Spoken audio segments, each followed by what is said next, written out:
வந்துட்டேன். நான் letter box பார்த்துட்டு வந்தேன்.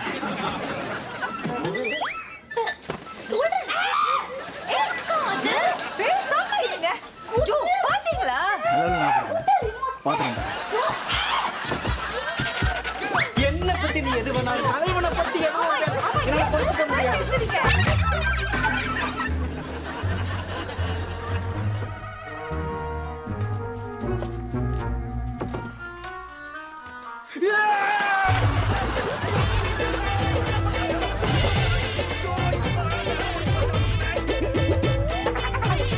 சிரித்து வாழ வேண்டும்.